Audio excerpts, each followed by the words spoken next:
گھر میں آئے اور اماں عائشہ رضی اللہ تعالی عنہا نے یہ بتایا کہ ہمارے پاس حیث، عربی میں کہتے ہیں، وہ حیث کیا ہوتا تھا؟ یہ گھی اور پنیر، جو آپ کو رمضان میں ذکر آیا ہو، تو پنیر، کھجور اور گھی ملا کر کے ایک میٹھا ڈش بناتے تھے اس زمانے میں۔ اسی لیے میں نے آپ سے اس وقت بتایا تھا کہ یہ جو پنیر وغیرہ ہے یہ کیا ہے؟ کھجور، سب ملا کر کے وہ لوگ میٹھا ڈش بھی بناتے تھے اس سے۔ تو صرف جو ہے چاول وغیرہ خاص کر کے لوگ کیوں کہتے ہیں یہ بات؟ اس کو حیث کہتے تھے، ہم اردو میں مالیدہ یا اس طرح کا لفظ استعمال کرتے ہیں۔ میٹھی چیز ہوتی تھی یہ، چونکہ کھجور ڈالنے سے وہ چیز میٹھی ہو جاتی ہے اور بڑی طاقت والی چیز ہوتی ہے یہ۔ آج بھی عرب لوگ اس کو استعمال کرتے۔ تو اللہ کے رسول صلی اللہ علیہ وسلم نے جب پوچھا، اس کے گھر میں آئے، تو وہ اماں عائشہ رضی اللہ تعالیٰ عنہا نے کہا کہ ہمارے پاس اس وقت حیض ہے، یعنی ایک طرح کا یہ مالیدہ ہے، ایک ڈش ہے جو کہ ہدیہ کی گئی، ہدیے میں وہ چیز کہیں سے آئی ہوئی تھی۔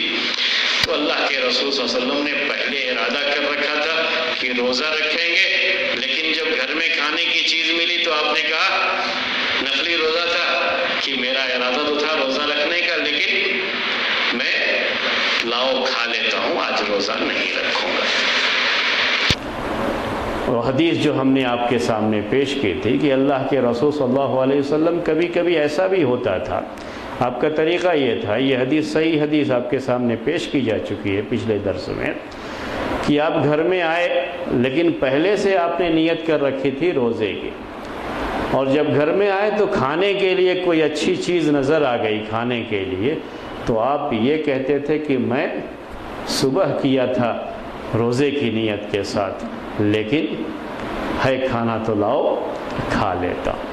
تو آپ وہ چیز کھا لیتے تھے اور اس طریقے سے وہ روزہ توڑ دیا کرتے تھے۔ یہ بات بھی اس حدیث کے اندر ذکر ہے۔ اس سے یہ بات سمجھ میں آتی ہے، یہی مسئلہ آج آپ کے سامنے ذکر کرنا ہے روزے کے مسائل میں سے۔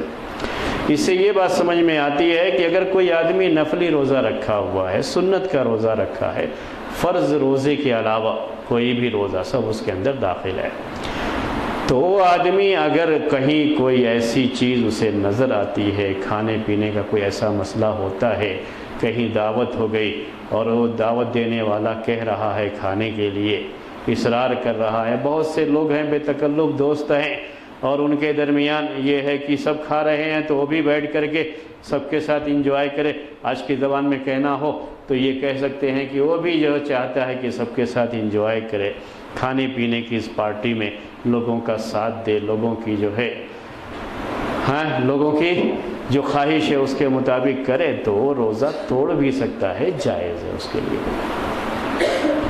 اس کے بارے میں حدیث میں یہ ذکر بھی آتا ہے کہ جو آدمی نفل روزہ رکھتا ہے وہ اپنے روزے کا مالک ہوتا ہے، یعنی اپنے اس کا مالک ہوتا ہے، امیر کہتے ہیں اس کو۔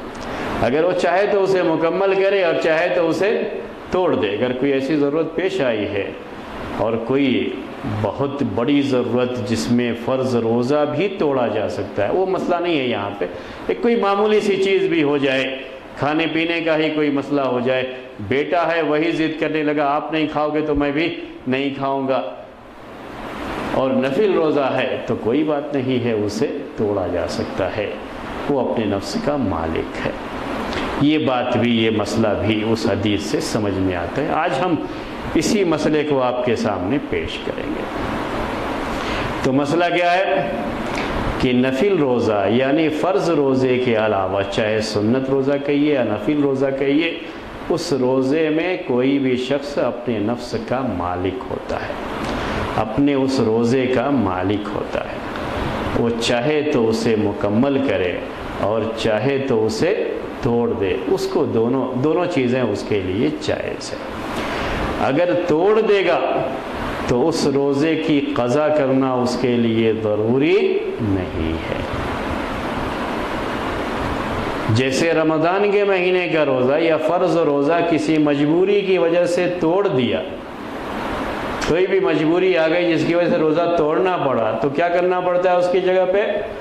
اس کی قضا ہے، اس کے بدلے میں اسے روزہ رکھنا ضروری ہے۔ فرض روزے میں قضا ضروری ہوتی ہے، لیکن اگر روزہ سنت ہے، نفل ہے، اور کسی وجہ سے توڑ دینا پڑا تو اس کی جگہ پر روزہ نہیں رکھنا ہے، اس کو قضا کرنے یہ ضروری نہیں ہوتی۔ یہ آج کا مسئلہ ہے۔ آج کے اس مسئلے میں